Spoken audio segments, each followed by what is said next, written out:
How's it going, Gavin? It's going good, Louie. How are you? I'm good. I mean, like, I'm freshly not single anymore, so it's, like, really hard having all this attention all the time. Snap out of it! Sorry, was that too soon? It was. It really was.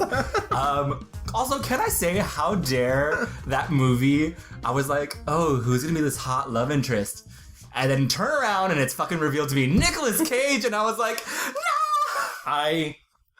He's never been hotter. He really hasn't, but like the baggage of me seeing, like, I had never seen Moonstruck before, and then like all you see for a little bit is his arms, and I was like, oh, it's gonna be like some hot, like, Italian dude, and then he turns around, I'm like, it's fucking... We're not here solely to talk about Moonstruck, but she fought for him to be that lead, by the way. Really? Yeah. But fighting for Nicolas Cage. Wow. Fighting for Nicolas Cage. My new autobiography. Welcome to the Mixed Reviews. Hi, everyone. My name's Louie. I'm Gavin, and we're a film podcast. I don't know why I went in an announcer voice. And we're a film podcast. Tell them what they want, Gavin. Yeah, and we talk about... a podcast about movies and reviews. And we take a subject, and we take 2 weeks, and we dissect it, and then we talk about it for your listening pleasure. Why are we holding our hands up to our ears? Here's Louie with the traffic. This bit has gone on long enough. Welcome back, everybody. Yes. It is like the middle of the summer. Yeah, it is warm. Mm-hmm. I should not be wearing 2 shirts, but I am. And my undershirt is inappropriate, so I'm not taking my top shirt. Inappropriate? It's a tank top, and I'm not a tank top-y person. Is it like a tank top in Mean Girls, but like with the boobies cut out? Oh, of course. I mean, that's the fashion. It's called fashion. Exactly. Before we get into this week's episode, looking back at last episode, we talked about Michael Douglas, the diva herself. Yes. Truly. Yeah. Captain Privilege, Michael Douglas. We asked you guys to vote what your favorite role was, and Wall Street came in at 15%. Tying for second was The War of the Roses, which was my pick, and Fatal Attraction. And 41%, Gavin's pick comes out on top, Wonder Boys. Wonder Boys! Which I hated. Because I have trash taste. No. I mean, well, we'll be honest. We sort of didn't. We didn't talk about the difference, but I can. It's a very insular story. I get it. Like, and it is a little bit of white people, and I do understand. Yeah. I was like, I get it. I just think it's a particularly really good performance, and I do really like that movie, and it like speaks to me in a certain level. Oh, so you enjoyed it? Yeah. So I'm white. I think like I just have like this unnatural bias against Tobey Maguire. Yeah. And everything he does. Yeah. I was really surprised for that poll because it was up for, I think I put a 4-day limit on it, and it was up for 3 of those 4 days before anybody had voted for Wall Street. And I wanted to be like, guys, I don't like Wall Street either, but he won an Academy Award. Right. It was also really close. Like, for a while, War of Roses and Wonder Boys was like tied. I think people were fucking with us. I think they just want to see us fight. How dare you, Gavin? Little do they know. We're sisters. We are sisters. We stick together. We also had... Keith mentioned a chorus line, which we did not mention. And I really like a chorus line. So Michael Douglas is almost not the attraction in chorus line. Like, he doesn't sing, but I do actually have a tendency to like chorus lines. So. Our good friend on Twitter, Melissa, also mentioned that she she really enjoyed Behind the Candelabra, An American President. Jane says the Fincher classic, The Game. Did we mention The Game? We did briefly, just in the rewind, but... I did not watch The Game. It's good. It's really good. It's not my favorite Michael Douglas performance. I mean, that David Fincher doesn't really make movies about actors. David Fincher makes movies about showy movies, and that's not a knock. It is a read, but that's the truth. And I like that movie a lot. But yeah, it's not. I don't think it's Douglas's best performance. The true crime is that neither of us talked about Falling Down, which I think is a really great performance and is super problematic now. But that's neither here nor there, and we're not here to talk about Michael Douglas anymore. No, what we are here for is we had a very gay 2 weeks. Yeah, we did. We watched a lot of movies by the actual diva, Cher. I was reading earlier. I was brushing up on her. Not that I don't know everything about her. As being a queer person, you get a manual when you're 3. Cher comes in. Yeah, exactly. On a Jasmine Wind. On a Jasmine win. That's a band's visit throwback joke. You're like, Mama, when's the Dark Lady gonna visit me? And she says, we call them African Americans. Dark Lady is a song and an album by Cher. How dare you? You know what's wild? While I was doing my research about Cher, I was like, she felt very ostracized as a youth because she was the only one who had like dark hair. Yeah. And like her grandmother is like kind of like Native American. Right. And then she just ran with it. Yeah. She's like, oh, that's me. Yeah. By the way, Wikipedia refers to her as it says, commonly referred to by the media as the goddess of pop. Yeah. I've literally never heard that. I love Cher, but I've never heard that. So. Never heard that. Never felt that. Never seen that. I don't think it's wrong. I just think it's strange. I think she's a goddess. I just think she's like the timeless, classic, American. Like she's been with us for 40, 50 years now. Yeah. Like in the mainstream of culture, doing all sorts of nonsense between like singing, acting, and then her tabloid life, which is such a huge part of it. Also, the mystery of like how she A looks, B who she fucking, C her kids. And she has like this giant sphere of like people that she's influenced and who've influenced her. And just in general, when it comes to her, I mean, she's very chameleon-esque. It's reinvention after reinvention after reinvention. I'm old enough to remember when Cher was on her third face.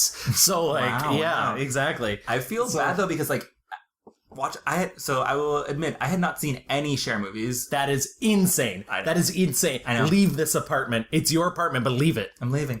The only one I had seen was Burlesque for our Stanley Tucci podcast. Yeah, which you turned off. I gotta admit, we're gonna talk about it later. I rewatched it. I did not hate it. I rewatched it and I was like, I gotta get through it. I gotta get through this. And it was fine. But yeah, and then. So I watched all her movies and I was like, I'm such an idiot because it sucks that people do not recognize her like as an actress. Right. Or maybe that's just me and my stupidity, but like she's fucking good. Yeah, she is really good. She's not like other performers who try and dabble and like have like okay success, or like she only wins because she's Cher. Like that's the furthest thing from the truth. So let's move in to our rewind.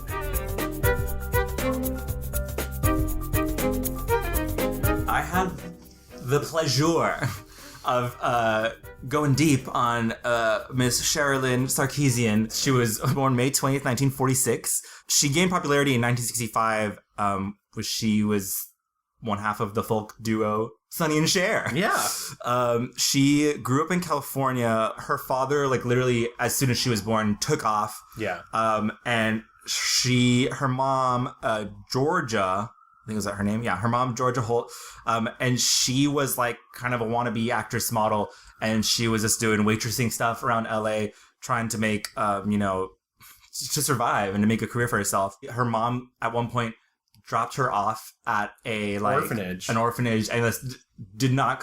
could not take care of her. So she like would come back when she finally had money to take her out, and like so essentially was using an orphanage as like daycare. Yeah, but like an extended daycare. And like that was it's a moment Cher talks about as being really traumatic for her. Yeah, I mean I'm sure at like 16, Cher took off on her own, and Sonny was her neighbor. Right, and that's how they met. Sonny was like 27? Yeah, he's a lot older. And she lied to him about her age. The weird, interesting, odd, like everything about Sonny and Cher is so odd to me. Yeah. But you get the impression when she talks about him, when she did interviews with him, when you see them together, that she is drawn to him. I think Sonny and I we were talking about this on the telephone, we have a very strange relationship that no one will ever understand except us. And I don't think I even understand it a lot.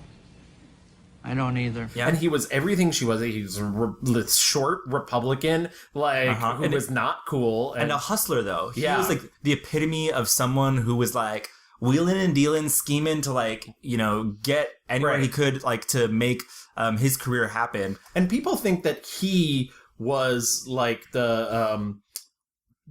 I think there's a thought process out there that because she's clearly the star of the group when they're together, that he was using her for fame. He didn't want to perform. Yeah. She asked him to perform with her because she was so nervous to be on stage. Right. And so if you look at those old performances of them on stage from the earliest ones, she just stares at him. That's why she's always looking at him. Yeah. She mentions a lot, or she said a lot, she wanted him to write music for the both of them because even though he saw a star within her and wanted to make it happen for her, she was like, I don't think so, honey. I need you on stage to like chill me out. But sorry, to go back to how they met. Yeah, so at 16, she dropped out of school, left her mom's house. She took acting classes and worked to support herself. She was dancing in small clubs along Hollywood's Sunset Strip. So she met Sonny in 1962 when he was working for actual monster Phil Spector. Yeah. Who also was very famous at Music Man. Oh yeah, I mean, super talented. And I'll be honest, Phil Spector is somebody. In order for me to still enjoy music, I have to separate the art from the artist because that is because "Be My Baby" is one of my favorite songs of all time. Yeah, the Ronettes and Cher actually did background vocals for "To Do to Run Run." For a lot of, and I think she is on "Be My Baby" as well. And "You've Lost That Lovin' Feeling." So Cher was Sonny's housekeeper. Yes. Because quote unquote housekeeper. Right, because where she was living, her friend moved out, so she couldn't afford rent. Can I tell them about when we first met? Yeah, go ahead. When Sonny and I first met... You have to clear this with Sonny? Well, because it's a... Well, no, I mean, I just, we've never actually Who gets to tell the story? Right, he'll jump in, but you know how women are. I mean, I let him tell it and I jump in, but I just be in all the time. So, I was 16 years old, and I was at a radio station, and Sonny walked in, and people had been talking about Sonny before he walked in. And he walked in, and I swear to God, this has only happened twice, and they were both Italians. He walked in, and everybody kind of faded around like in a movie. And I looked at him, and I thought, that's the strangest man I've ever seen in my life. He had long hair and Beatle boots on. I mean, I never heard of the Beatles. And I started living with him. But he said, you could stay at my house if do you know how to cook or clean? And I said, well, I can't cook, but I could clean. She couldn't clean. And we had well, all right. She was 16. But I told him I was 19, and then he found out that I wasn't. Told me she was 19. And I said, all right, I'm not 19, but I'm 17, and next week is my birthday. Right. And I was going to be 18, but I turned 17. She could lie. Sonny and Cher obviously became really close, lovers. So he held my hand 3 months after I knew him. We were in a movie, and in the middle of this movie, he held my hand. And I thought, well, what does this mean? But whatever it was, I liked him, and I liked it, and it was really terrific. And then this kind of strange relationship started to develop. But I never met a man like Sonny. I never will meet a man like Sonny. I mean, he's really unique unto himself. And they got married in Mexico on October 27, 1964. Like Gavin mentioned, Sonny wanted to launch Cher as a solo artist, but because of her stage fright, she said, I don't think so. And in 1964, they emerged as a duo called Caesar and Cleo. Yeah. And they flopped hard. Yeah. They really didn't become super famous until 1965, and they recorded I Got You, Babe when they were traveling in England. And when they got back to the US, they were wearing full, hippie, bell-bottoms, crazy fashion, and the song blew up, and they were everywhere. They were the counterculture, success, fashion icons, everything.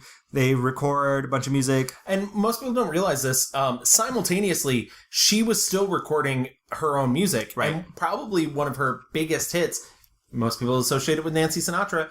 "Bang Bang, My Baby Shot Me Down" is a song written by Sonny Bono for Cher that comes out at the same time that they're doing Sonny and Cher. I was 5 and he was 6. We rode on horses made of sticks. He wore black and I wore white. He would always win the fight. Bang, bang, he shot me down. Bang, bang, I hit the ground. Bang, bang, that awful sound. Bang, bang, my baby shot me down. Yeah, that was in 1966. And so, the 60s, I mean, and it's so weird to think of her career in like these 10-year like increments because like it truly is like the pendulum just swings wildly to one way that's like top of the moon and then like the other way and it's like they can't fucking like find a hit to save their life. By the end of the 60s though, you know, with the Vietnam War really ramping up and they like because Sonny is such a conservative. Right, and that's what's interesting is most people don't realize this. They become sort of the face of the uncool. They're a monogamous couple during the sexual revolution. Yep. They are very anti-drug. Cher to this day is very anti-drug. And that is just not the late 60s at all. And so by 67, 68, they're losing, like all of the youth are just like, losers, bye. And they... basically, you know, they have to go on tour, working like hotels and like clubs on the road to pay bills because Sonny had so much outstanding debt from recording and traveling and all that. And Sonny also makes a big play very early on during their unpopularity. He gets them their first movie deal, and they make a movie together called Good Times. I saw Good Times. Oh, how was that? Not good. Right. It's like certain members of our audience will get this, others will not. It's like the Monkees movie Head if it had no ideas. This movie and then also Chastity were just like such... And Chastity, they then mortgaged their fucking house. Right. And Chastity was the reverse of that, which was like... instead of doing this big Hollywood film starring them, it was going to be a small indie film starring Cher, written by Sonny, and I also saw it, and it's a pretty disastrous. You're thinking, aren't you? People always think. I even think. Once I tried not to, but I couldn't help it. The thoughts kept popping in my head. Sometimes I don't like to think, though. Do you? Do I what? Not like to think. Well, that depends on what I'm thinking about. Right now, I'm thinking about you. I like that. Both of these movies put them like hundreds of thousands of dollars in debt. And so they would go on these tours. And when they were on tours, actually when the Sonny and Cher routine that you see from their TV show kind of comes to life. I mean, Cher is fucking miserable. And so she just starts making fun of Sonny. The head of CBS programming, Fred Silverman, caught the act and then offered them their own show. And the Sonny and Cher Comedy Hour premiered as a summer replacement series on August 1st, 1971. It only had 6 episodes, and it was a huge rated success. And so it came back in December with a full, order of episodes. It was watched by more than 30 million people, which is crazy. Insane. Yeah. I can't believe I married the whole thing. You gonna start? You gonna start now? Sure, don't start. You know what? You're a little jealous because Yeah. we went out on the road and I got these sensational reviews on the road. I mean, Sonny Bono was fantastic in Vegas, super in New York, and dynamic in Los Angeles, and Boring at home.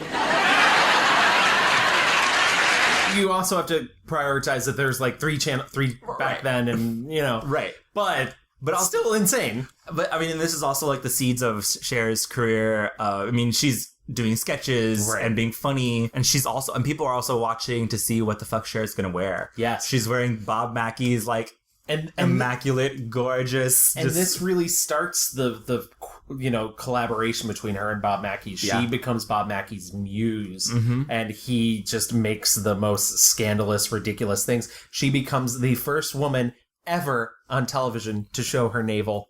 Is that real? That's real. Are you sure? That is a real fact. I feel like I saw something and she was like, I don't know if that's like real, but she may not know, but history knows. Okay, well, I'm gonna stake my credibility on it. America? Yeah. Facts are facts. Come for Gavin, okay, guys? Do some fact checking because I'm not.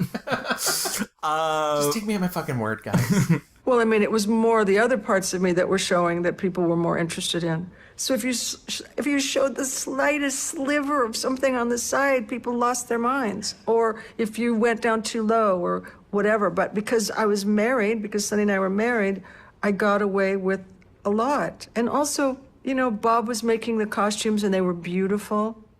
So they were, of course some went too far, but all the people that worked for him said, she's your Barbie doll, and I was. When I designed our clothes, we had a different look completely. But then the first time I worked with Bob, I just thought, he's like the Pied Piper. I was just there, I was like, okay, I'll follow you anywhere.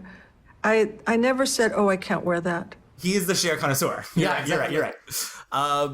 I'm here in the if I could turn back time outfit. Louie asked me to put something on. Right. I'm literally dressed like this. Put your titties away.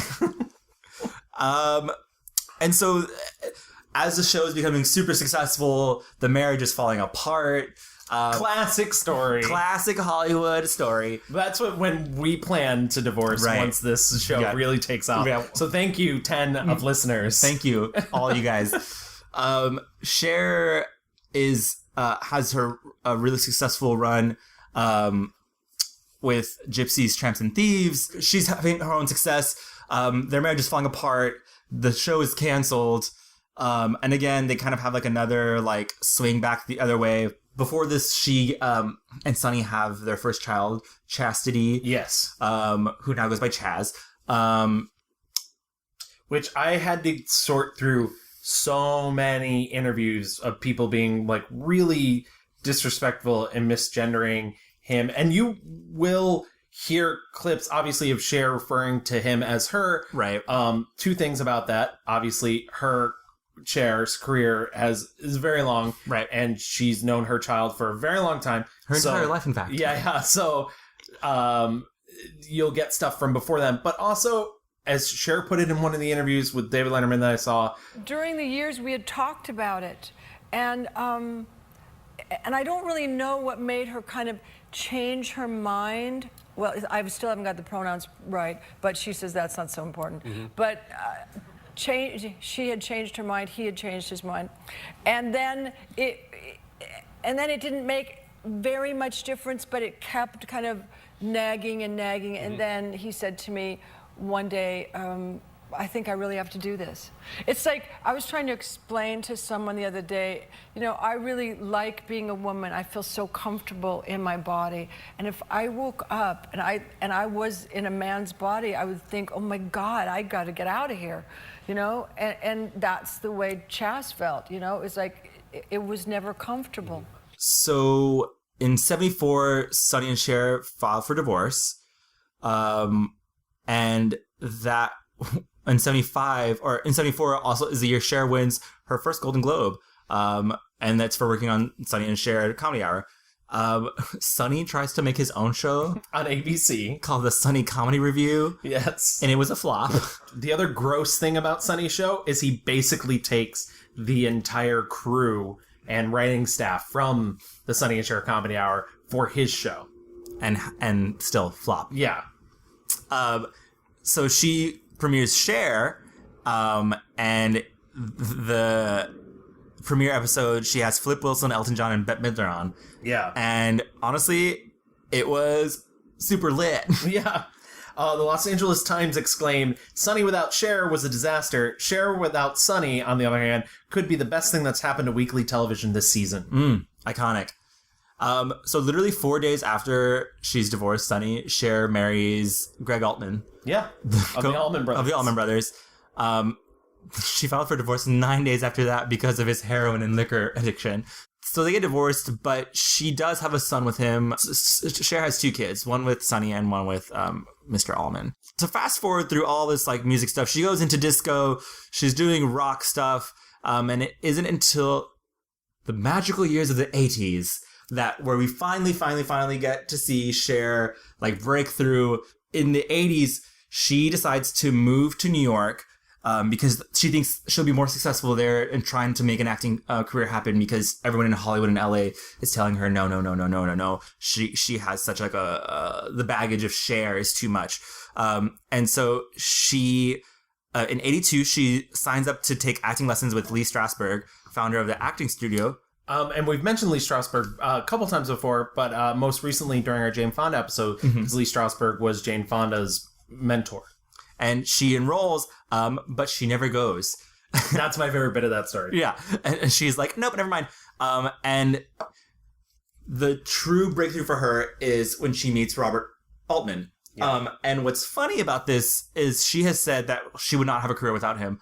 But also she would not have like met him if not for her mom.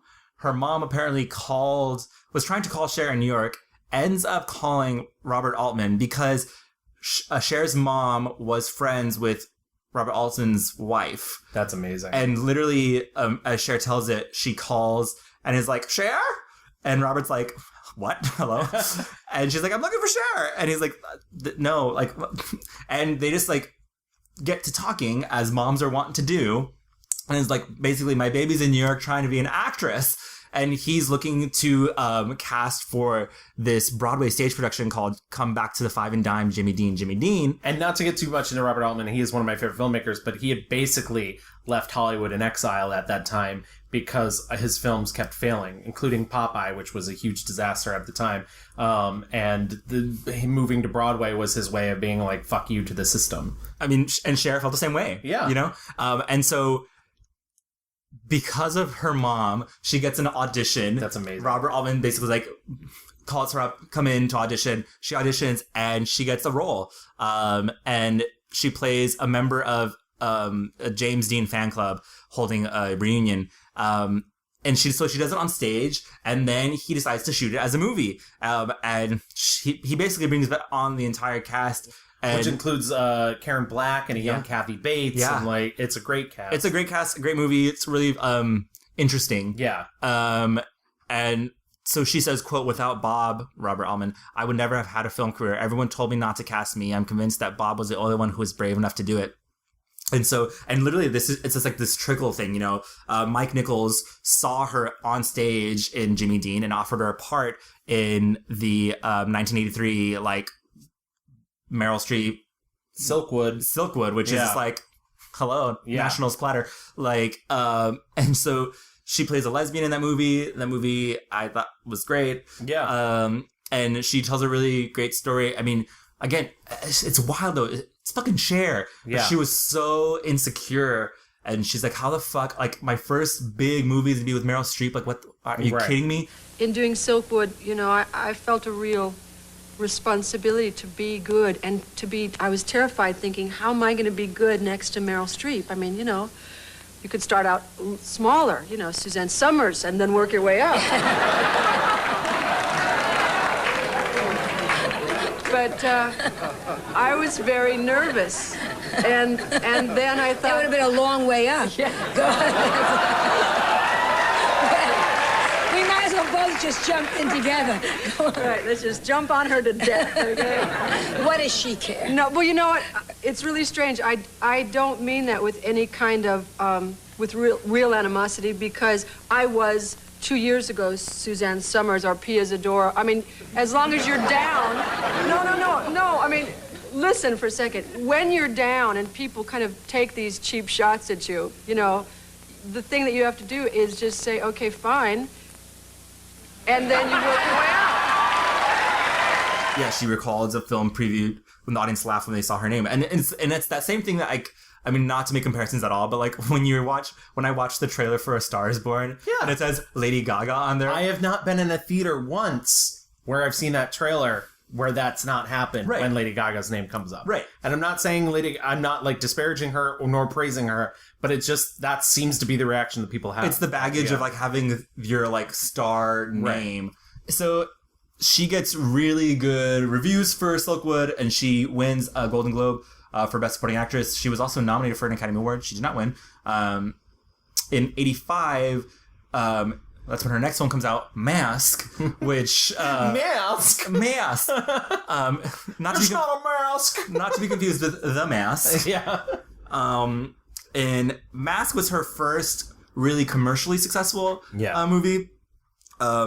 She plays a mom to a kid who has it's a facial deformity. Right. She wins the Cannes Film Festival Award for Best Actress, but she has been very public in saying that she fucking hated making this movie because she hated working with Peter Bogdanovich. Yeah. And he also has clapped back so hard. Oh, yeah. He has said that she couldn't remember her lines, and his big thing has always been long takes, and she made it incredibly difficult. So instead, he just decided to do close-ups because of her tired, sad eyes. Right. Yeah, and he said that she couldn't perform with her whole body. It was only in her face. In 87 is like truly the fucking year for Cher. Well, I feel like she was really upset that she didn't get nominated. Right. So she didn't get nominated. She won. Like, I mean, I guess she has had this like little taste. You know, she got nominated for Silkwood. She won the Cannes Award in Mask, and then doesn't get an Academy nomination for Mask. And that's the year she shows up in the huge, like, super controversial, like, the big headpiece and, like, super revealing thing. And 87, though, she didn't put out one movie. She didn't put out two movies. She put out 3 fucking movies. Yeah. So the first one she puts out is Suspect, where she stars across Dennis Quaid, who has never looked more snackish. Yeah. Holy moly. I was like, yes, sir. She then comes out with The Witches of Eastwick with Michelle Pfeiffer and Susan Sarandon. And it's Jack Nicholson. So good. It is really good. And then at the very end of the year, she comes out with Moonstruck. Just like bask in the glory and the light. Moonstruck, which is impeccably cast by everyone. How dare you say anything bad about Nicolas Cage? Okay, I'm not saying he's bad in it. I'm just saying, like, it's such a shock when I'm like, oh, yowza, who's this hunk? And it's like, putting the lotion away. Like, how far they have fallen, you know? We need to do an episode on him, honestly. Yeah, we really People do. have asked for it. It's going to be a lot. It's going to be so much. Janet Maslin of the New York Times says, Moonstruck offers further proof that Cher has evolved into the kind of larger-than-life movie star who's worth watching whatever she does. Right. And God, she's so fucking right. She wins the Academy Award for Best Actress. She wins the Golden Globe for the Best Actress. And that year, not only does she win, she wins over Meryl Streep. She wins over Holly Hunter. She wins over Glenn Close. And then I can't remember the last person, and it's really sucky because if you watch the video, that person, I don't know who it is, she has the worst reaction. She rolls her eyes before breaking out into a smile. Meanwhile, Meryl Streep jumps from her seat. And she's screaming so loud. Now, I want to really say something.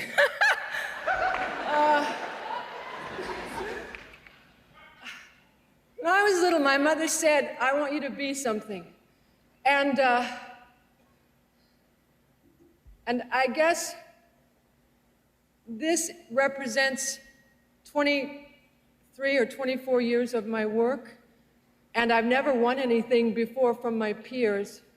I'm really, really happy. And I also would like to thank Mary Louise Streep, who I feel so unbelievable that I did my first movie with her, and now I was nominated with her, and I feel really thankful. Moonstruck is amazing, but it almost feels like they gave her this word. Like, she had such an incredible year of movies. Right. All 3 of those movies. Girl put in the hours. Yeah, she really, really did. So by 1988, Cher had become one of the most bankable actresses of the decade, commanding $1 million per film. So what does Cher do? Cher, what does she could do next? Is the next thing she does... She doesn't make a movie for another fucking 3 years. Yeah. Isn't this the time when she's doing, like, her, like, commercials? Yes, she starts doing commercials. Some people worry about getting muscles. I worry about getting fat. I work out hard, and I get results. All you need is Chicago Health Club. You know, this is around the time where her family life was starting to, like, fall apart as far as her kids. And so she said she took, like, a very removed role from, like, touring as much. And she just wanted to be around her kids more. But she was burning through money. And so she started doing these commercials and, like, mail order, like, things. Also, like, side note, Cher is prolific in real estate. Yeah. She owns and, like, she flips essentially mansions, like, around the world. And it isn't until 1990 she comes out with her next movie, Mermaids, where she essentially says she plays her mom. And it's about a single woman who moves her 2 daughters around trying to just like make life happen. Her two daughters are played by Winona Ryder and a very young Christina Ricci. Yeah. So cute, impeccable casting. Cher apparently also fought for Winona Ryder to be in this movie after seeing her in Heathers. Again, though, she clashes with the directors. Two directors. She gets them both fired. Yep. Oh, this would have been Lassie Hellstrom's first American movie.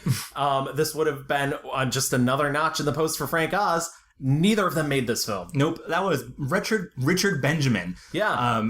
Believing Cher would be the star attraction, the producers allowed her creative control for the entire film. Yeah. So, sorry, Lassie and Frank. Right. The movie was a moderate box office success and got mixed reviews. What?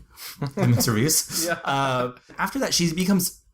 There's a lot of interviews where they say Cher became so picky and overly cautious about what movies she took. She turned down the roles. Well, and getting into that, Cher is the only person I know who has on her Wikipedia page movies that she's passed on or lost roles to. Yeah. And it's kind of astounding, the amount of movies. Sorry, which one were you going to say? Well, say she passed on Thelma and Louise. Thelma and Louise. She passed on The War of the Roses. War of the Roses, yep. And she said, I mean, and again, also, I think she... Multiple times she's passed on films that, like, Fatal Beauty, which we talked about during our Whoopi Goldberg episode. Mm-hmm. The role went to Whoopi Goldberg's. Addams Family, she was possibly up for Morticia. The Witches, she was also up for the same role that Angelica Houston went for. Meryl Streep's role in She-Devil. Like, these are all things.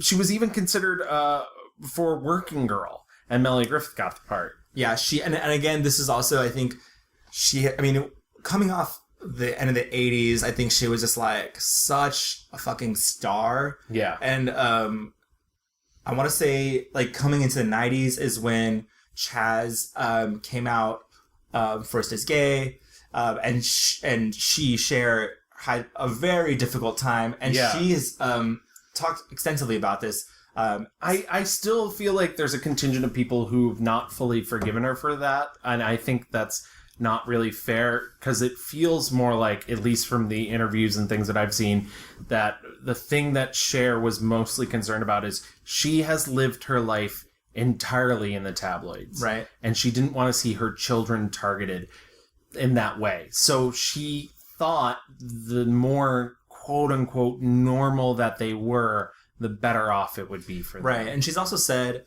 that she was just so despondent, realizing that everyone knew about Chaz before she did. And she was embarrassed. And she also has said, she's like, very selfishly, I'm not proud of it, but I thought, what does that mean for Cher? Like, the icon Cher, what does that mean about my career and stuff? And so, I mean, they have a wonderful relationship now. Yeah. And sometimes, parents aren't just like not there for you at the beginning, and they have a very normal and natural, like, growing to like acceptance and love. It's okay that, like, you're not perfect, and immediately, like, accepting and, like, it's okay to have, like, discomfort and figuring out how to feel and be okay. Like, that's normal. Like, you can't expect everyone just to, like, automatically understand. There's so much cultural stuff that's going on. So beyond that, so she's not making a lot of movies. She makes a cameo in some Robert Altman films. In 92, she's in The Player. In 94, she's in Pret-a-Porter. In 1996, she makes her directorial debut in If These Walls Could Talk. Yeah, she does a portion of that. Yeah, she does the third segment. I remember, like, watching that movie when it aired, because my mom was super excited, because my mom's the world's biggest Cher fan. Sorry, everyone else. And for the longest time, it was one of the highest watched things on. And I will say, for first time directing, it's good. There's a couple weird things in her segment, like a couple weird camera moves, and, like, she's trying to be a little arty, but, like, it's good, and her part is good and shocking. And, that movie is... Man, and that was truly when, like, I mean, abortion is still such a hot topic, but, like, I think at that time in the late 90s, it was, like, when places were being bombed and, like, actual, like, stuff like that. With all that you have to deal with, why do you still do this? Because I remember what it was like when it was illegal for women to make this decision. I don't ever want to see those days come again. And also when a woman comes to me and says that she doesn't know what she would have done without my help, I know I'm doing the right job. It seems still like a really important film, and it's good, and it's worth watching if you've never seen it. That movie was Demi Moore's baby for a really long time. She tried to get it made everywhere and couldn't get it done, and Cher attached herself to it, and it made it a lot easier for HBO to sell it. Yeah, to be like, we'll make this. So wow. So in 1998, Sonny Bono dies. Yeah. And Cher is just like devastated. Yeah, she delivers an amazing eulogy and just makes you really like feel for her as a person and not so much the icon. Some people were under the misconception that Son was a short man, but he was heads and tails taller than anyone else. He could see above the tallest people. He had a vision of the future and just how he was going to build it. And his enthusiasm was so great that he just swept everybody along with him. Not that we know where he was going, but we just wanted to be there. They had a very fucked up relationship, but I think in the end, you know, she loved him dearly, even though he like became a Republican congressman. So fuck that guy. In 1998, she also comes out with Believe, her 22nd studio album, and she gets her first #1 hit in Believe. And literally there's a great interview where the producer is like, you know, your gays have been with you for so long. We need to make music for your gays. And she's like, fine. And it was a huge success. And then she goes on, she's touring forever. She's been on farewell tours for the rest, like forever. She, again, doesn't like really pop up into movies. She was in Stuck on You playing like a very like heightened version of her. It was funny, when she was cast in the role was not written it was just written as actress. And the Farrelly brothers realized very soon on, they're like, she should just be Cher. She should be Cher being Cher. And it's kind of really funny. The movie is like very whatever. I'd never seen it for years because Farrelly brothers and I are kind of nemesis. Yeah, it's good. I actually thought I had a really good time. She has maybe my favorite line delivery. If we were to bring back just for a moment our segment, she said, what? Well, come on, Walt. I could have been a little bit nicer to you guys. No. You were a total sweetheart from the get-go. No, I wasn't. I was a total bitch with a capital C. What are you talking about? Only fucking Cher could deliver that line. Exactly. And it isn't until 2006 when she comes out with Burlesque. Is that right? Burlesque, the Christina Aguilera vehicle, for some reason, happens. Yeah. Cher does have an iconic, like, original song in that movie. You haven't seen The Last of Me. Like, amazing. I finally did watch all of that for this episode. Have you read what Cher has said about it and then got in trouble for it and had to apologize? No, what'd she say? A year after the movie came out, she was like, yeah, that movie's not very good. So, I mean, she's wrong, but... Gavin, don't. Gavin. I was a little shocked. Christina Aguilera is not anywhere near as bad as I remember her being. No, she's worse. She's so bad. I mean, she's a wonderful singer, but God doesn't give with both hands. And so, yeah, I mean, basically, and here we are now in 2018 when Cher... God doesn't give with both hands. I'm sorry. Compose yourself. Be Cher. Anyways, sorry. It isn't until 2018 when she is now in Mamma Mia 2. Here we go again. My favorite, she was interviewed about it recently, and she was like... I didn't even look at the script. The reason I did Mamma Mia 2 is because my agent, my old agent, and my dear friend Ronnie Meyer, who's the head of all of Universal, he's called me up and said, Cher, you're doing Mamma Mia, and hung up. That was it? Yeah, and I wouldn't take it from anybody in the world except him. So I said, no, okay, fine.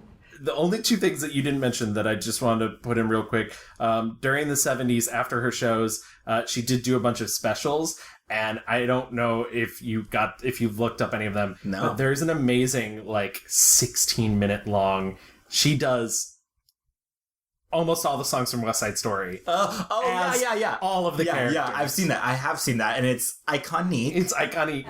We're drawing a line, so keep your noses hidden. We're hanging a sign that says visit us forbidden, and we ain't kidding. Here come the Jets, and we're gonna beat every last bugging gang on the whole bugging street. And the other thing is, not talked about very much, in the 90s, she was diagnosed with both Epstein-Barr and chronic fatigue syndrome. And people don't talk about that much, but like those can be devastating when you have an entertainment career. Right. Yeah. I also want to mention her philanthropy because she has given a lot. She's also very politically active. I don't know if you've seen her on Twitter. She fucking, like, twice, most real people don't do this, has called into C-SPAN she called, to talk to them. She, like, was on Watch What Happens Live, and she was saying, I tried to, like, not say my name, and they're like, ma'am, is this Cher? Like, because the host, like, clearly figures it out. So Cher founded the Cher Charitable Foundation. She supports international projects such as the Intrepid Fallen Heroes Fund, Operation Helmet, and the Children's Craniofacial Association, which is off of Mask. And she's also, she's given so much money to AIDS and HIV organizations. In 1996, she hosted the American Foundation for AIDS Research Benefit alongside Elizabeth Taylor at the Cannes Film Festival. In 2015, she received the AmFAR Award for Inspiration for, quote, her willingness and ability to use her fame for the greater good and for being one of the greatest champions in a fight against AIDS. So HIV, AIDS, returning soldiers from, the wars. And one of the things, she's not a registered Democrat, but she has fundraised for a lot of Democrats. She's very anti-George W. Bush, clearly very anti-Trump. Yep. She's also been involved with Habitat for Humanity. She's the primary supporter of the Peace Village School in Uganda, Kenya, which provides nutritious food, medical care, education, and extracurricular activities for more than 300 orphans and vulnerable children.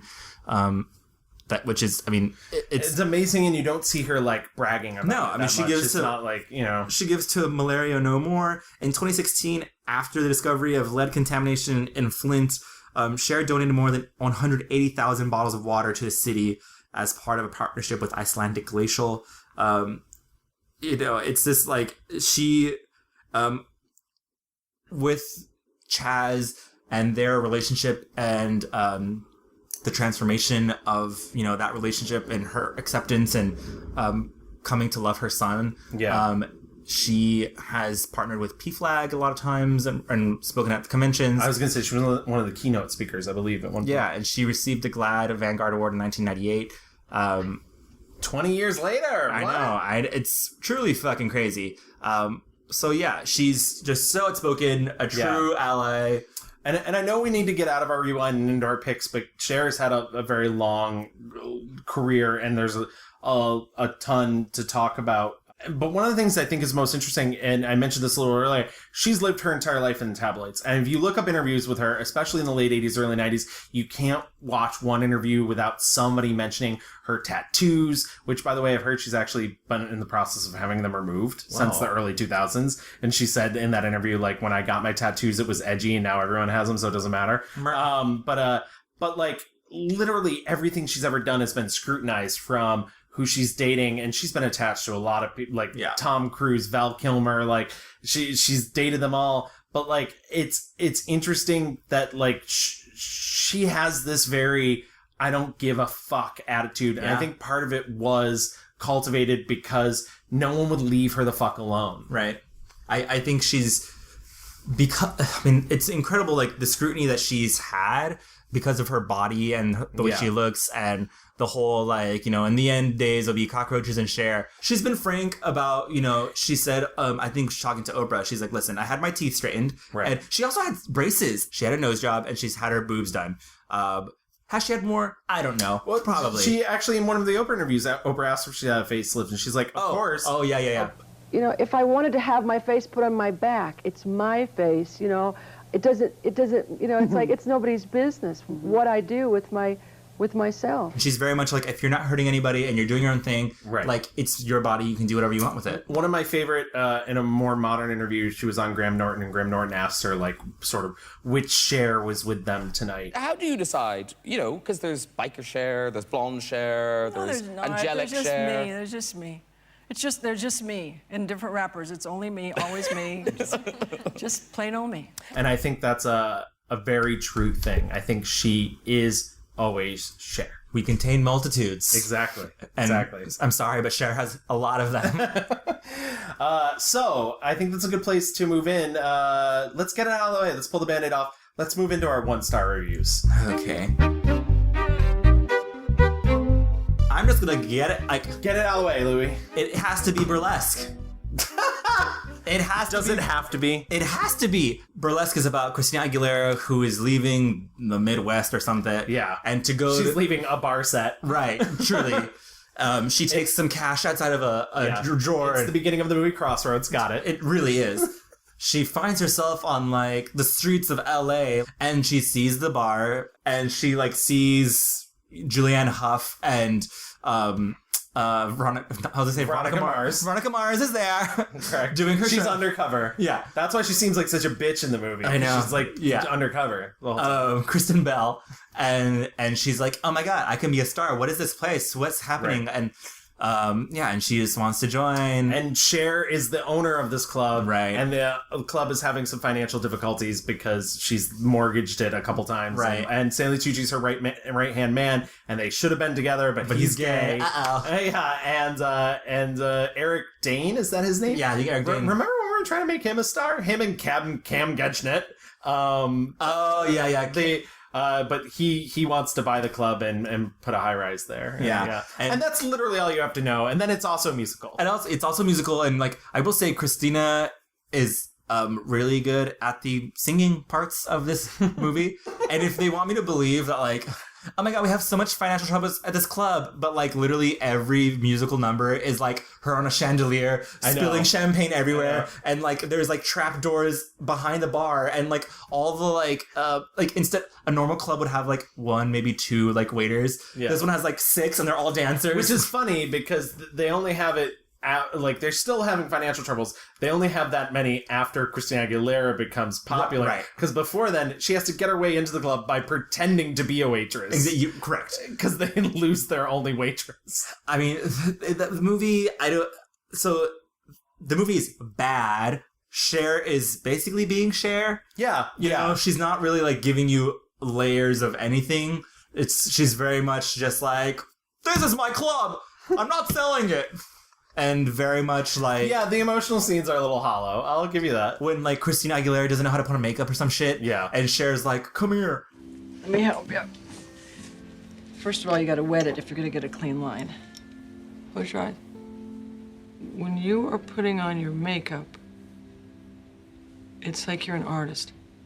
But instead of painting on a canvas, you're painting your face. Didn't you ever watch your mom put on her makeup? My mom died when I was 7, and it's my first lesson. Unfortunately, Cher and Christina just do not have any type of connection. Like in the way in Mermaids, you see Cher and Winona. Right. I believe that. Like they have a good spark and chemistry. And the real fatal flaw of burlesque is Cher doesn't slap someone across the face. Truly. The best part is when she's like, when Christina's like, please, just give me a chance. And Cher's like, are there no good dancers left in Los Angeles? And she says, Wagon Wheel Watusi. I was going to say, if there's anything that the movie's worth, it's hearing Cher say, Wagon Wheel Watusi. And that's it. Everything else, I was like, trash. I will say, I finally got to the part where Stanley Tucci is like having his actual gay moment with that cute younger guy. Yeah, he is cute, isn't he? Yeah, he's right. And cute. They don't know each other's names. Right. Yeah. And I knew immediately they were like, oh, that hot guy's looking over at you, Christina. And I was like, oh, he absolutely is not. I know the gay glance when I see it's Daddy Tucci. Mm-hmm. Yeah. So I don't love burlesque, but just for the sake of argument, because you hate it so much, I love burlesque. But there's one movie that you must have seen that is the worst of the worst. Okay. Tea with Mussolini. I did watch that. I did see that, yeah. So, Tea with Mussolini is a film that comes out in the late 90s. It is 98? Yeah. And it is directed by Franco Zeffirelli, and it is loosely based on his childhood in Italy, where it's a young boy whose mother dies, and he's sort of taken in by the upper crust British people that are living in Italy. Mm-hmm. And but unbeknownst to him, his entire life is being funded essentially by this eccentric rich American who's played by Cher. Right. And it's I mean, that's really all you need to know. Eventually, Mussolini cracks down, becomes more fascist because he's fucking fascist. Right. And he locks the British people up. And then once the British enter World War II, when America enters World War II, he then starts going after the Americans, and Cher being one of them. And just everything about this movie is bad. Cher is playing like a socialite, and she just wants a Picasso. Yeah, he apparently begged her to be in this movie. He was like, I wrote this role and I don't think anybody else can play it but you, Cher. And she is not interested in being in this film. She is like the baseline. There is a scene, and you're gonna, as an audience, I think you're gonna think it's unfair that I'm including this audio clip because you can actually hear it. But there's a scene that rivals the flower shop scene in The Room where she's asked. Wow. Yeah, where she's asked about she's asking about what's going to happen to the British ladies. It's one of those things where there had to be multiple takes, and this was the best one. And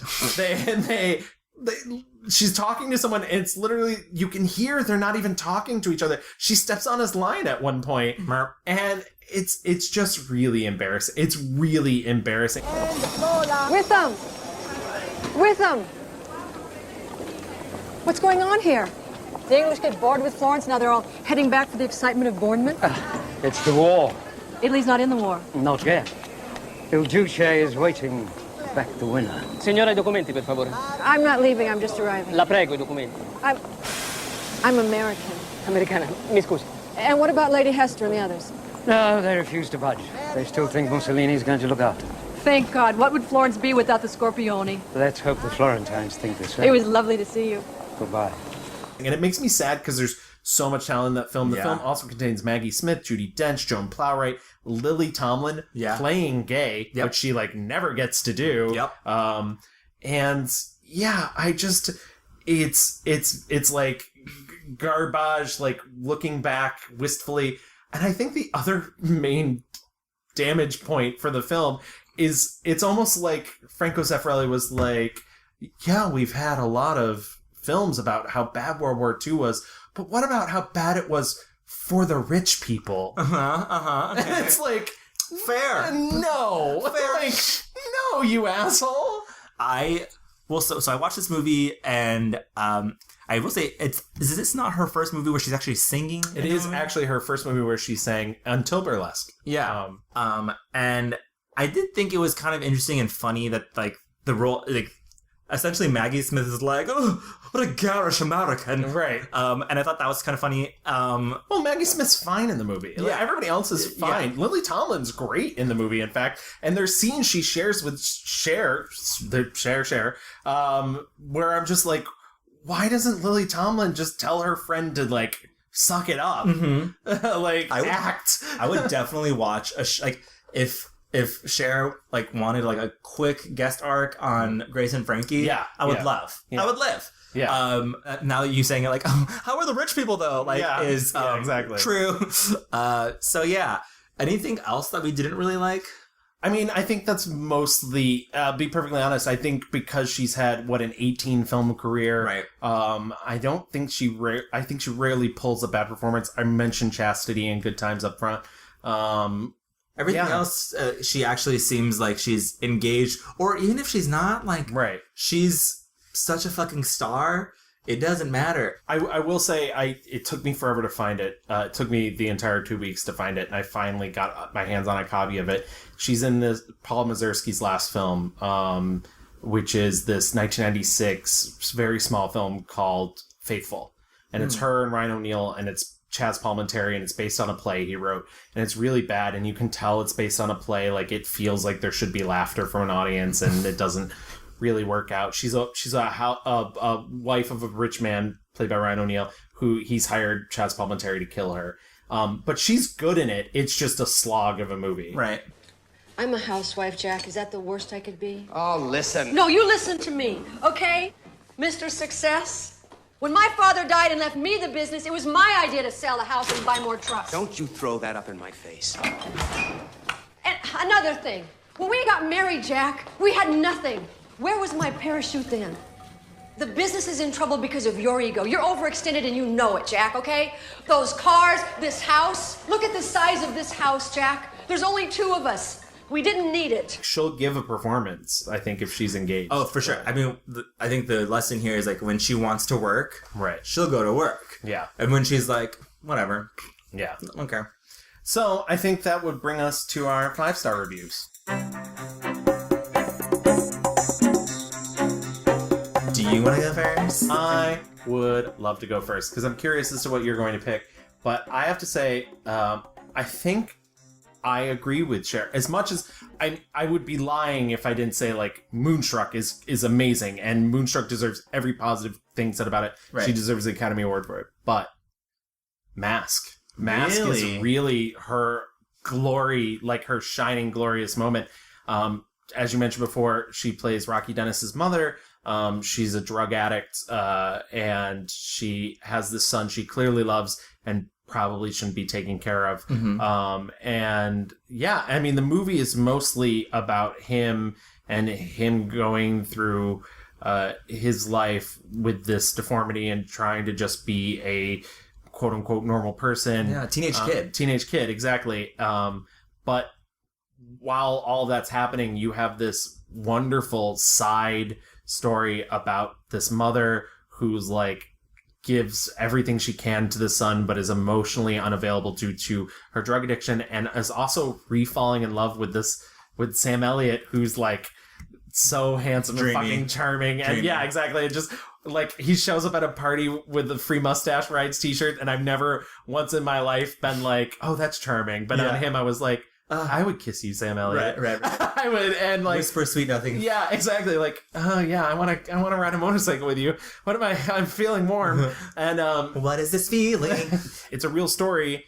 Rocky Dennis actually dies. So when you get to that point in the movie, because he dies really young, and it's very sudden, her reaction is really great. It's not over the top. Like she just fucking destroys her kitchen, her dining room. Yeah. And it's heartbreaking. And I don't know, their relationship feels really real. And there's, I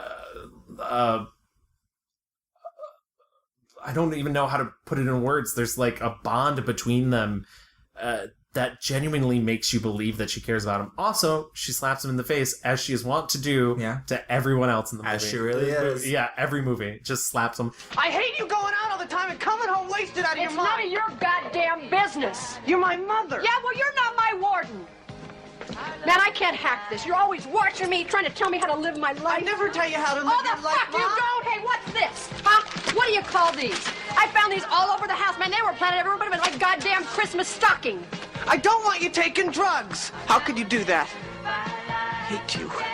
All you care about are these stupid cards. All you care about is getting loaded and laid. Yeah, I really love Mask, and I just really think I watched it as a kid. I hadn't seen it since, and then I watched it. Like one of the first things I watched and was just like, this movie's so fucking good. I had only known of Mask through like pop culture and making fun of it. Yeah, essentially, you know.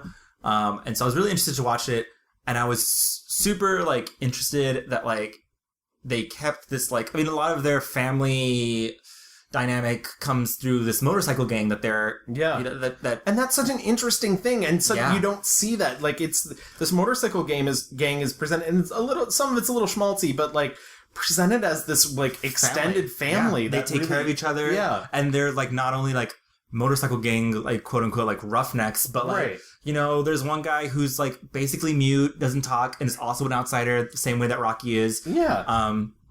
Rocky has a really charming like interest in like baseball cards, and he just wants to get away. Also, a very young Laura Dern as this girlfriend who's blind, and like he teaches her color at one point by cold rocks and hot rocks, and he's like cotton for clouds and billowy. I love this movie. I really do love this movie. It's very cheesy, but it's very good. But I feel like it's like purposeful cheese, like and then I mean low fat cheese. Yeah, low fat cheese, exactly. Non-dairy. Coconut flakes. But anyways. Do you know what cheese is? I don't. I really don't, clearly. But I really like Peter Bogdanovich. I don't think he gets enough credit. I mean, he's probably a real asshole in real life. I think Cher had mentioned she liked him, but like it didn't matter that much in the end. Like the movie's fine. They were fine. And I really do think, like we mentioned before, I think Cher thought she was going to win a Best Actress. Yeah. And I think she deserved it, and she didn't even get nominated. So very interesting, unexpected pick, Gavin. I didn't think you would be expecting that one. Yeah. No, I mean, and that's not why I picked it. I genuinely think that's her best performance. Like you can't like really pick anything like from the 80s. Like that would be wrong. You know, like. I think Moonstruck would be, obviously, a correct choice. Right. The Witches of Easterwick would be correct. Yeah. My pick, and it surprised myself even, I'm choosing Come Back to the Five and Dime, Jimmy Dean. I love you, Louie. That's amazing. It surprised me in the same way that, what did we choose for Whoopi Goldberg? Boys on the Side. Boys on the Side. It surprised me in that same way. It's a true gem of a movie that was made like a million years ahead of its time. Yeah. Robert Altman was truly a genius. It truly does feel like a play on the big screen. It's all in one setting. Yeah. You know, they're all at the Five and Dime. And just like the skill that he had to use, there's a lot of flashback in the movie. Yeah. And using mirrors. Yeah, they just use two-way mirrors, and there's a duplicate set behind the set. Yeah, and I was like, wait, what am I watching? Like, this is, it truly is just, you know, and also the cast is all women. Right. There is a trans character who, in the 50s or whatever, before she has transitioned, but that is the only time you see a male actor in the entire movie. You know what? I met him last year at FlameCon. Really? Yeah, because he's also in Nightmare on Elm Street 2. I was with you at FlameCon. Yeah, I got a picture with him. I was literally right there with you. Yeah. And I didn't care because I didn't know. Yeah, you didn't know, did you? Fuck. Anyways. He played that character before transitioning? Yeah. Because Karen Black plays, yeah. That character. So come back to the Five and Dime, Jimmy Dean. The play was in 1976. The movie came out in 1982. And it is such a small little movie, full of like characters that are just like bursting with life. Yeah. The movie takes place inside a Woolworth's Five and Dime in a small Texas town. It's where an all-female fan club for James Dean. They reunite in 1975, and through flashbacks, they're looking back to 1955. And there's 6 members of this group, including Kathy Bates, Cher. Does Cher work at that Five and Dime, though? She might work at that Five and Dime. I think she does, yeah. And it's just, first of all, you see, like, Cher before, you know, she has her little crooked teeth, looking so cute. Her southern accent, flawless. Yeah. Like, I fucking believe it. Jimmy Dean filmed Giant in Marfa, which is nearby, and one of the ladies that works at the Five and Dime, she keeps telling the story how she went to the shooting while they were shooting, and she was in in the movie Giant, and she had an affair with James Dean and had the son, Jimmy Dean. And you get the sense as the movie goes on that she is batshit crazy. Right. And she's so good too, by the way. And she's a liar, Dina. She keeps like yelling out like, Jimmy Dean! And as more and more of the women arrive for the reunion, just kind of like secrets start falling out from all their relationships, the way that they're living. It's so engaging and so good. Cher's performance is revolving around how her husband or her lover or boyfriend has left her, and it is revealed it's because she had a bout of breast cancer. Yeah. And she had to get her breasts removed. I was scared to death to tell anybody, especially Lester T. He loved them so much. Every night he would come home and fall asleep with his head on them. that silly. And he was a wonderful lover, though, you know. Every night, 2 or 3 times we'd make love. Then after the operation, it kind of dwindled down. Of course, I was prepared for that. You know, I used to cry all the time because I knew that one day he wouldn't love me no more. And then, of course, that day came and he left. There's a lot of great flashbacks to them hanging out together and Juanita being very not nice to Joanne before she transitions and saying she can't hang out with him because he's not living a Christian life. Right. And there's a lot of just like he gets beaten and also I want to say raped. Yeah. And there's an implication, and obviously like this is a play from the 80s, and I love the movie. I don't think the source material of the movie, I think the movie is better than its actual source material. I think the implication in the play is almost that she transitioned only to be more comfortable in society that wouldn't accept her as a feminine gay man. Yeah. And like that's like a bad precedent to set, but once again you have to understand early 80s. It's just a really good, beautiful gem of a movie that was surprising. I was like, you know, I'm so happy you liked it. I mean, Robert Altman's one of my favorite filmmakers. Yeah, ever, and it's a really special movie, I think. And just different, you know, like, of course, Moonstruck is like the greatest romantic comedy of our lifetimes. What else? The Witches of Eastwick, like. Yeah, I was gonna say before we move into our fast forward, do you want to talk just real quick about some of the? I mean, Moonstruck. Yeah, clearly, like Moonstruck, she deserves everything. Like, I don't know what would we add, right? By saying, you know, I had never seen the movie. Like I said, I'd never seen any of these movies, but I knew the snap out of it. I knew that line. Right.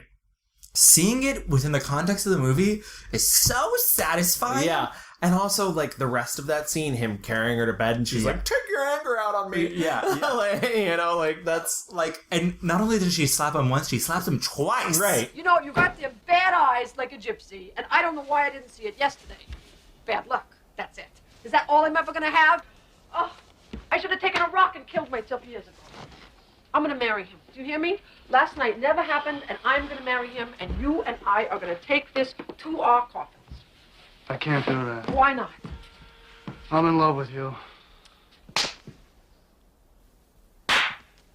Snap out of it! If you've not seen Moonstruck, just see Moonstruck. I don't even want to tell you about it. It's about Italians. That's enjoy. Yeah. And yeah, Witches of Eastwick is so much fun and so weird and so different than other things that were being made in Hollywood in the 80s. I mean, George Miller directed that, who did Mad Max and most recently Mad Max Fury Road. And so, like, it has this very, like, non-Hollywood aesthetic to it. The iconic scene of her dragging Jack Nicholson. Well, you know, I have to admit that I appreciate your directness, Daryl, and I will try and be as direct and honest with you as I possibly can be.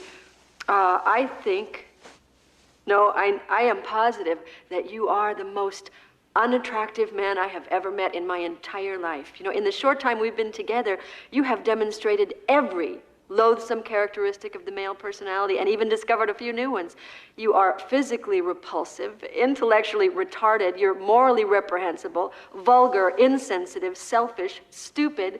You have no taste, a lousy sense of humor, and you smell. You know, you're not even interesting enough to make me sick. Would you like to be on the top or the bottom? Goodbye, Daryl, and thank you for a lovely lunch. We didn't even really talk about Mermaids. Mermaids is a movie I saw as a kid and loved. I saw it, reappraised it. I still think it could be anything bad to really say about it in my head. I don't think it's the most amazing film. I think the best scene of that entire movie, though, is when her and Winona Ryder have the big, like... Oh, the blowout, yeah. Yeah, I mean, essentially, you know, the younger... Christina Ricci's character, she has had, you know, look at this mishap, this like scary moment where she almost drowns, and Cher just like fucking hurricanes through the house, and is like, "Don't fucking talk to me. Like, I'm so upset with you." Right. And Winona Ryder's character has been like essentially aching to have this relationship with her mom, and Please don't make us move again. I am sick and tired of being judged by you. You're a kid. Okay, when you become an adult, you can live your life any way you want to, but until then, we're gonna live my life my way. Start packing. No!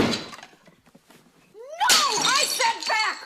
This move is on you, and if Loverboy doesn't like it, that's too goddamn bad. No, this is not about him. This is about me, okay? That's over. He is gone. He is left. Surprise, surprise! No, it's not like that. Look, maybe your life works for you, but it doesn't work for me. And I want to stay. And do what? Finish high school. Great start. What's your major, town tramp? No, Mom, the town already has one.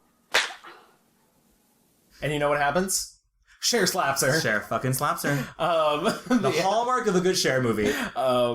But yeah, that's really great. And I there's an Oprah interview with probably one of the best interviews of their entire career.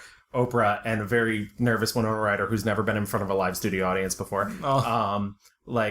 Cher, as Oprah asked Cher about, because she talks about how that role is really, Mrs. Flack's really based on her mom, and she's like, well, did you ever say those things to her that Winona says to your character? And she's like, no, but I wish I had.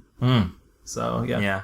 But yeah, just real quick before we move to our fast forward, should we do our mixed reviews review? Yeah. So my 1-star review was 1999's Tea with Mussolini. Mine was 2006's Burlesque. And my 5-star review was 1985's Mask. Mine was 1982's Come Back to the Five and Dime, Jimmy Dane, Jimmy Dane. Excellent. And now for the future of Cher.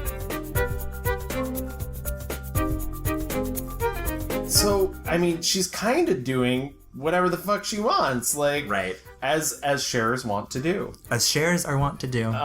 She's going to be doing a tour in Australia and New Zealand called the Here We Go Again tour. And yeah. And also, she has a movie out. That's why we're doing this.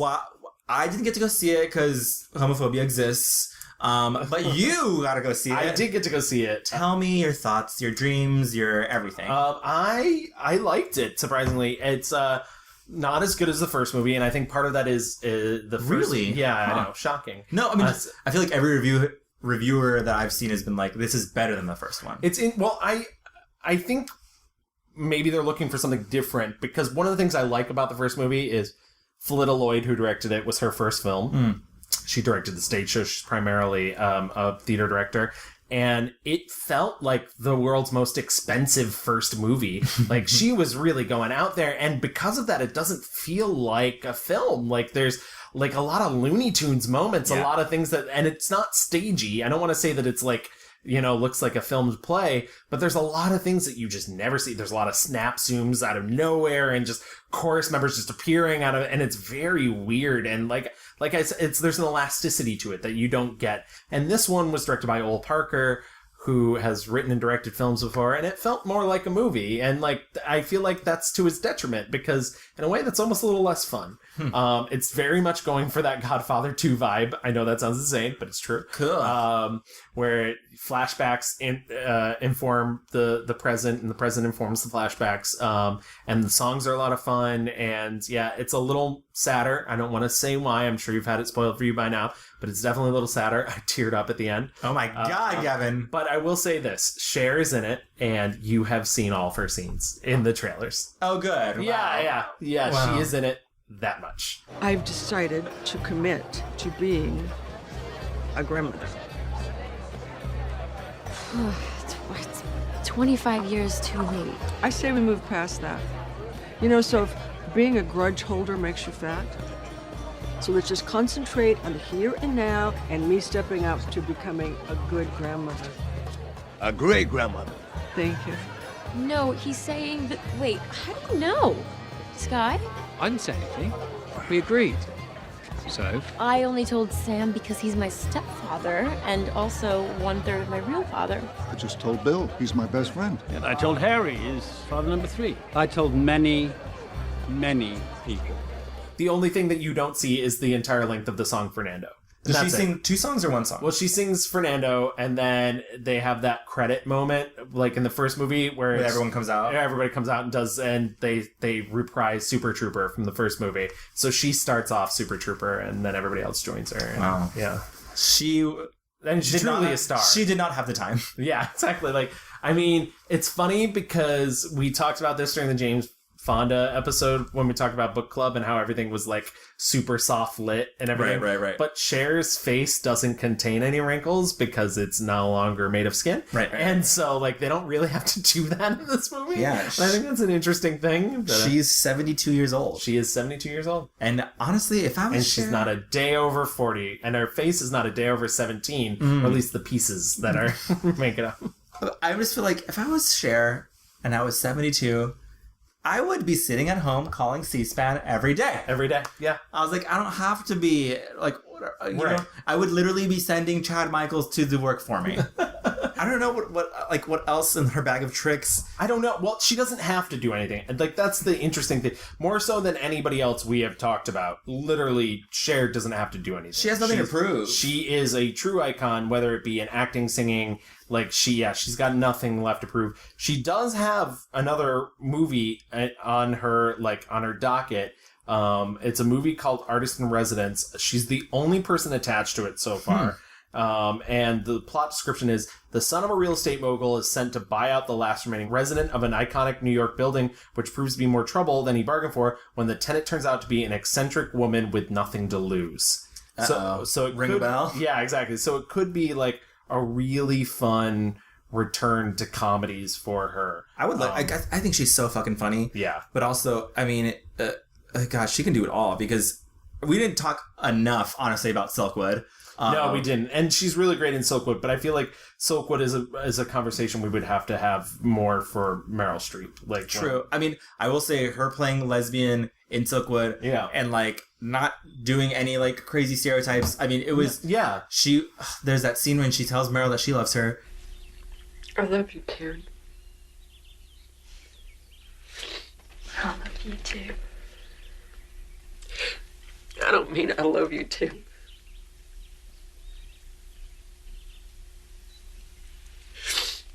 Oh no, that's not what you mean.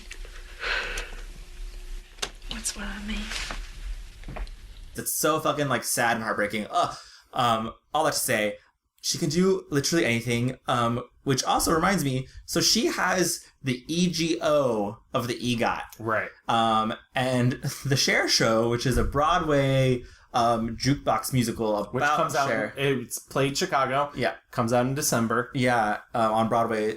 So we'll see how that goes. Yeah, and maybe she'll end up with a Tony because I think she's producing it. She is producing it. Yeah. So and the cool thing, what sounds like the cool thing about that is the main character is not called Cher in it, but it is about Cher's life. And there's 3 different actresses portraying Cher at different points in her life. Huh.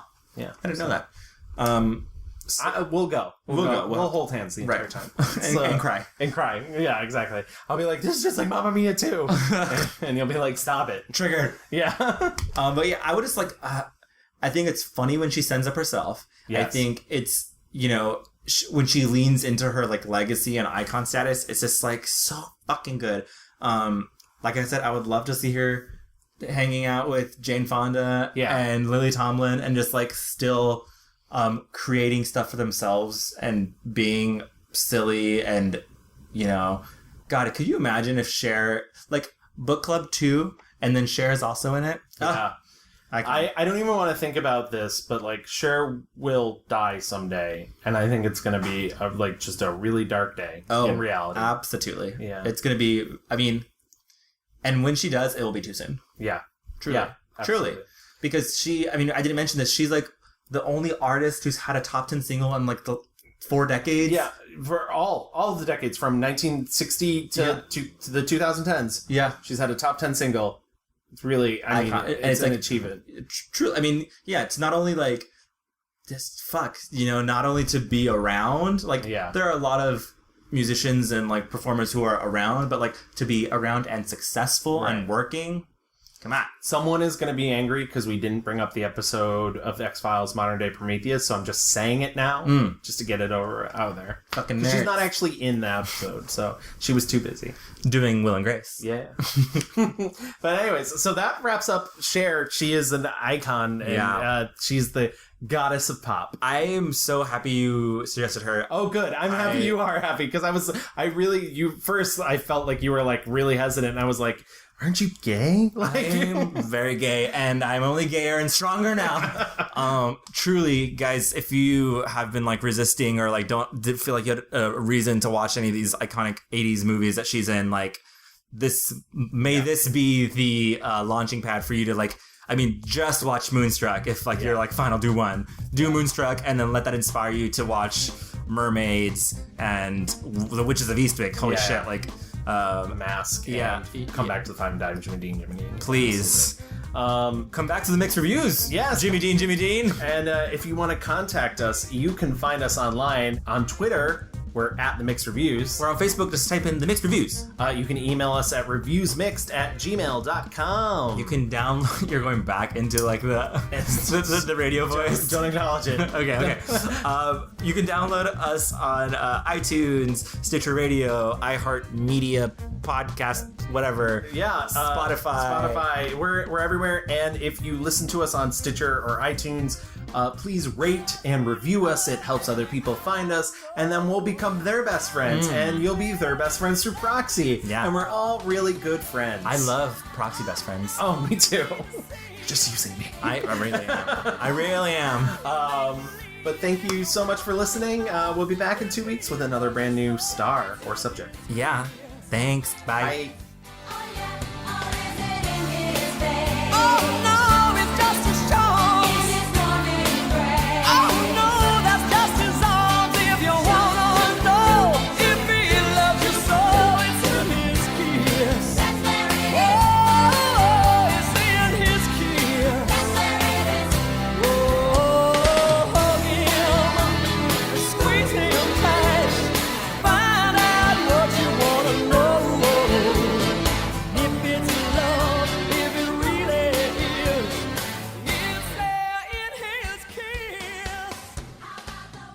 We should have like fruity cocktails or something. I should have brought something over.